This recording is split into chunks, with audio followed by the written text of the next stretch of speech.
South Korea's former President Yoon is set to receive his first criminal court verdict this afternoon over charges linked to his declaration of martial law in December 2024. The court has approved a live broadcast of the hearing at 2 p.m., citing strong public interest. South Korea's benchmark KOSPI stock index continues its rally, climbing above 4,800 points for the first time this morning. This marks the 11th consecutive trading day of gains.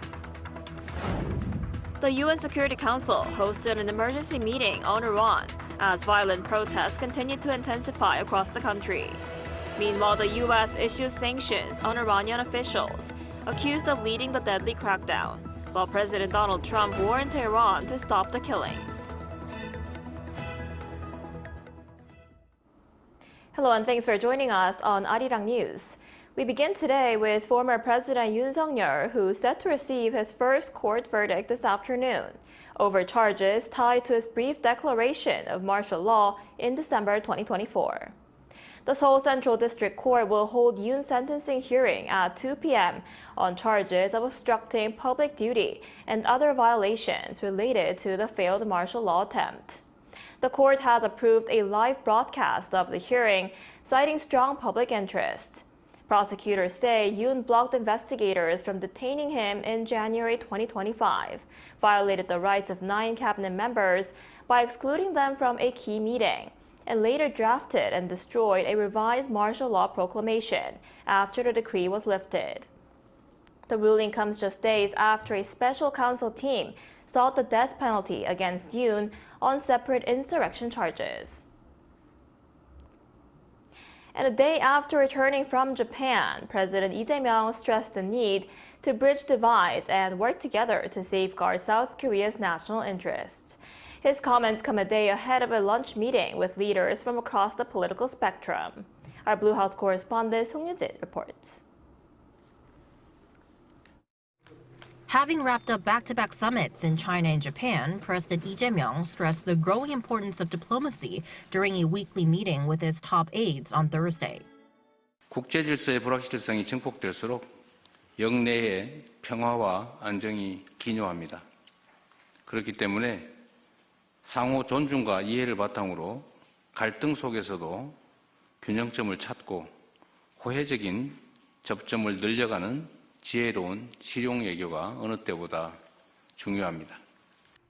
President Lee cited rising instability in Latin America and the Middle East, apparently pointing to the political turmoil in Venezuela following recent U.S. military strikes and the capture of President Nicolas Maduro, as well as growing anti-government protests in Iran. He went on to stress that national unity, particularly in politics, is essential. 만일 우리 내부가 분열하고 반목한다면 외풍에 맞서 국익을 지킬 수가 없고 애써 거둔 외교 성과조차도 물거품이 될 것이 분명합니다. Lee's remarks come as tensions continue to escalate between the ruling Democratic Party and the main opposition, People Power Party.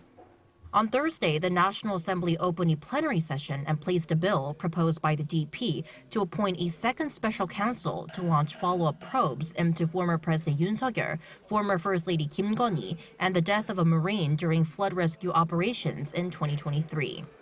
In response, the opposition bloc, including the PPP and the Reform Party, launched a filibuster. PPP leader Chang Dong-hyuk began a hunger strike on Thursday afternoon. The opposition is calling for a special counsel investigation into allegations of illegal lobbying by the Unification Church involving senior DP politicians, as well as claims of bribery cover-ups linked to candidate nominations during past local and general elections. Now, more spotlight will turn to President Lee's lunch meeting on Friday, where he has invited the leadership of 7 parliamentary parties, including the ruling Democratic Party and the main opposition, People Power Party. The PPP has previously indicated it will not attend. Song Yoo-jin, Arirang News. On the economic front, South Korea's benchmark KOSPI has surpassed the 4,800-point threshold for the first time in its history. This morning, the market opened at a record high of 4,820.66, marking the 11th straight day of gains, the longest run since 2019. As of 11:23 a.m., the index surpassed 4,840 mark. Retail investors are fueling the rally with the net purchase of shares, while foreigners and institutions are currently net selling. The positive sentiment tracks overnight gains on Wall Street, where the Dow and Nasdaq closed higher. Record earnings from TSMC highlight a strong AI chip demand, boosting the semiconductor sector globally.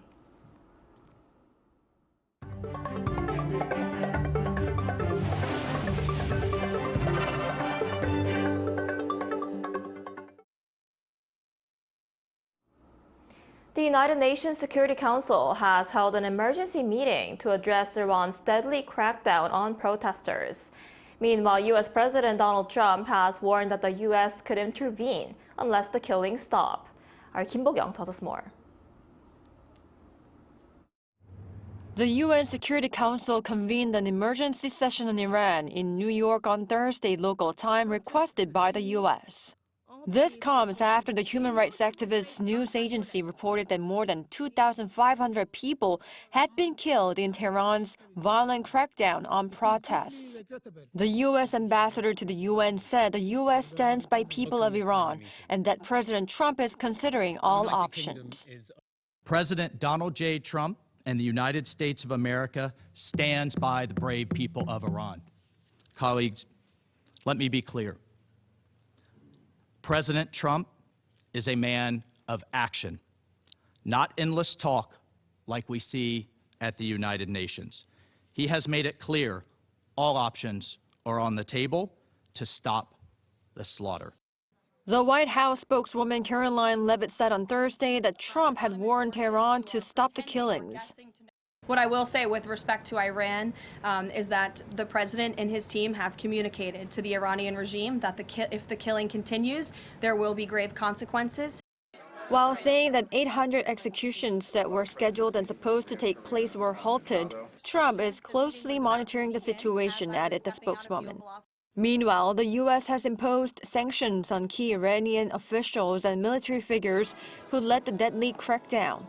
The U.S. Treasury Department's Office of Foreign Assets Control on Thursday announced new sanctions. Included on the list was Ali Larijani, the Secretary of Iran's Supreme National Security Council, and several other officials who the Treasury Department said were the architects of Tehran's brutal response to the demonstrations. Kim Bo-kyung, Arirang News.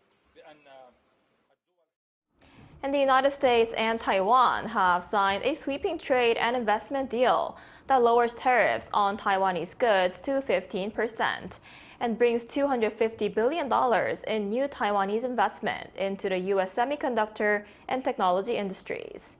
Now, the agreement is designed to strengthen American supply chains, create high-paying jobs, and anchor Taiwan as a key partner in Washington's economic and national security strategy. Our Lee Seung-jae has more. The United States and Taiwan have signed a major trade and investment agreement that reshapes economic ties between the two sides with a focus on tariffs, technology, and semiconductor supply chains. According to the U.S. Commerce Department, the deal was signed on Thursday by the American Institute in Taiwan and Taiwan's representative office in Washington. The agreement establishes what officials refer to as strategic economic partnership, designed to enhance U.S. domestic production, particularly in the semiconductor sector. Under the deal, Washington will reduce its country-specific tariff on Taiwanese goods to 15%. That matches the rate already applied to imports from South Korea and Japan and represents a cut from the previous 20% tariff on Taiwanese goods. In exchange, Taiwanese technology and semiconductor companies have committed to making at least $250 billion in new direct investments in the U.S. These investments will go toward building and expanding advanced semiconductor manufacturing, energy projects, and artificial intelligence production and research facilities. The agreement gives special treatment to Taiwanese semiconductor firms that invest in the U.S. During the construction period of new U.S. chip facilities, Taiwanese companies will be allowed to import up to 2.5 times their planned U.S. production capacity without paying sector-wide semiconductor tariffs. Once those facilities are completed, companies will still be allowed to import up to 1.5 times their new U.S. production capacity tariff-free. U.S. officials say the arrangement is designed to reward companies that shift production to American soil while strengthening supply chain security. The Commerce Department said the deal will boost U.S. economic resilience, create high-paying jobs, and enhance national security by reducing dependence on overseas chip manufacturing. Lee Seung-jae, Arirang News. The world's largest tech trade show, CES, has wrapped up in Las Vegas, but the show is now setting the tech scene's tone for the year. Artificial intelligence was once again the dominant theme, but this year it moved beyond software and firmly into the physical world, from humanoid robots to beauty solutions. Our Kim Do-yeon reports. The lights have dimmed at the Las Vegas Convention Center, but the buzz from CES 2026 is still resonating. While subject to final audits so far, the known attendance this year surged to over 148,000, with more than 55,000 international visitors. Physical AI was the defining trend for this year, technology that doesn't just process data, but physically interacts with us. And South Korean companies joined the trend noticed by the CES organizers, CTA themselves. Humanoids had quite a big year with Hyundai showcasing their Atlas humanoid robot. We saw the K Humanoid Alliance from Korea bring together a variety of different startups that are working in the humanoid space to really showcase how robotics are getting to this point where they're able to complement human labor and activity, because it's about coexisting with humanity and rather than displacing. Beyond heavy industry, Korea's signature influence was felt in a sector it has long dominated: beauty. Kolmar Korea made headlines by becoming the world's first cosmetics manufacturer to win the Best of Innovation award in this category. Their suction beauty device utilizes AI to analyze skin conditions in real time and apply treatments with mechanical precision, effectively blurring the line between cosmetics and medical devices.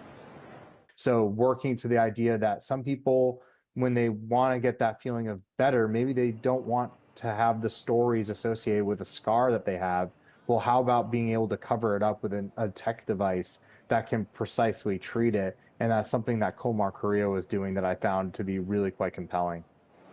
From the showroom floor to the startup hub at Eureka Park, Korean innovation was ubiquitous. Over 1,000 Korean companies participated and swept innovation awards across the board. Kim Do-yeon, Arirang News.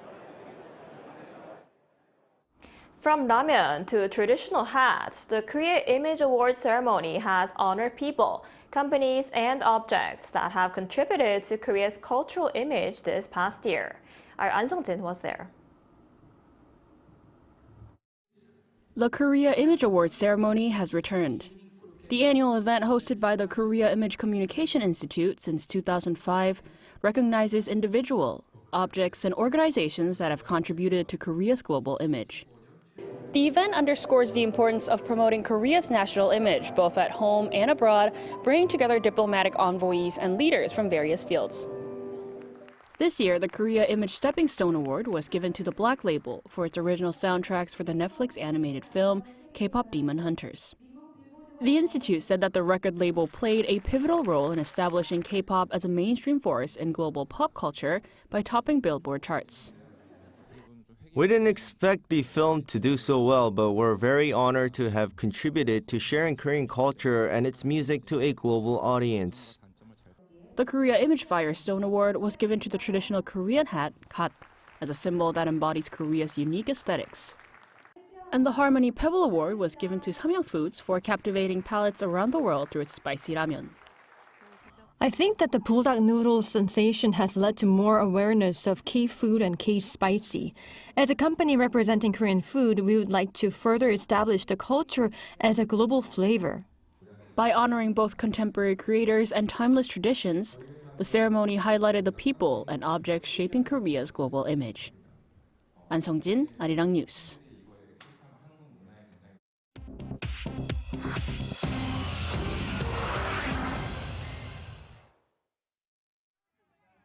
This is The World Now, bringing you everything you need to know from around the globe.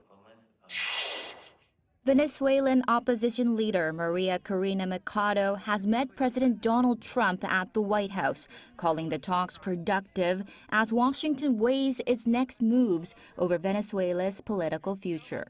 Machado held a 2-hour closed-door meeting with Trump in Washington on Thursday, saying the discussion went well, despite the administration previously sidelining her as a potential leader. During the meeting, Machado said she presented Trump with her Nobel Peace Prize medal as a symbolic gesture, though the White House did not confirm whether the president accepted it. The Nobel Institute has previously said the prize itself cannot be transferred. White House officials said the meeting did not change U.S. policy, as Washington continues to focus on stability, oil oversight, and the possibility of new elections at a later stage. European nations have sent troops to Greenland amid tensions following U.S. President Donald Trump's repeated claims he wants to acquire the Arctic island for national security reasons. Military personnel from several European nations arrived in Greenland on Thursday to support Denmark following talks in Washington that revealed deep disagreement between the United States, Denmark, and Greenland over the island's future. Denmark and Greenland rejected U.S. takeover ambitions, saying Greenland is not for sale and does not want to become part of the United States. European officials said the deployments signal unity among NATO allies and aim to reinforce Arctic security amid rising strategic interest from global powers. The White House said on the same day that the measure would not affect U.S. decision-making nor the goal of acquiring Greenland. High-level diplomatic talks on the matter are expected to continue in the coming weeks. Now to Thailand, where 2 people were killed when a construction crane collapsed onto an elevated road near Bangkok on Thursday, just a day after dozens died when another crane fell on a train in the northeast of the country. The latest collapse in Samut Sakhon province during expressway construction crushed vehicles and has intensified public concern over repeated safety failures on major infrastructure projects.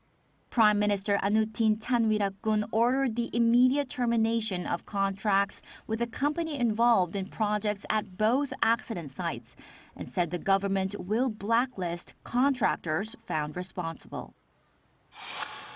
Taiwan's top chip maker TSMC reported record profits as the artificial intelligence boom pushed investment to historic levels. TSMC said on Thursday that its quarterly profit jumped 35% from a year earlier, beating expectations and underscoring its dominance in advanced chip manufacturing.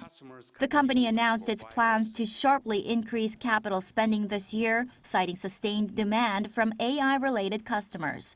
TSMC also said it will speed up construction of new factories, including investment in the United States. Chu Ji-hyun, Arirang News.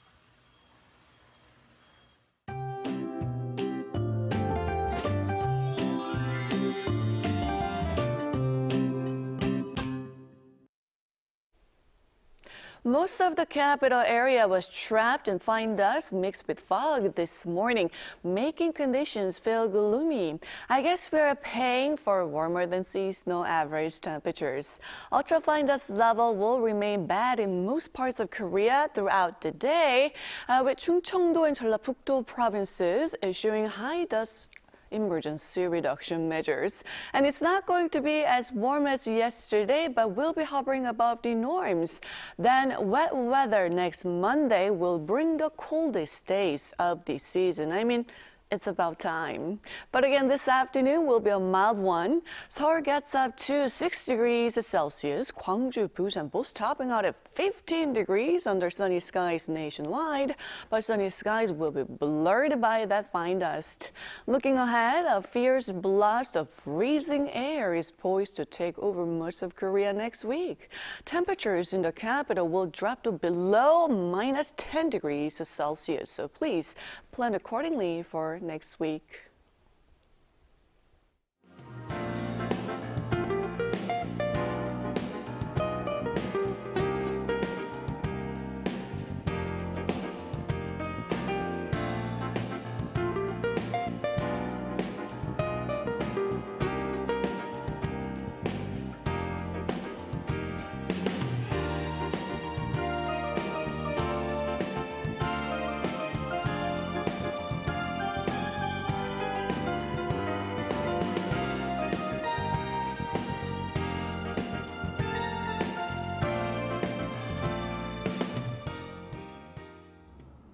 That's all we have for today's noon edition of Arirang News. Thank you for watching. We'll be back at 5 p.m. Korea time. Stay tuned.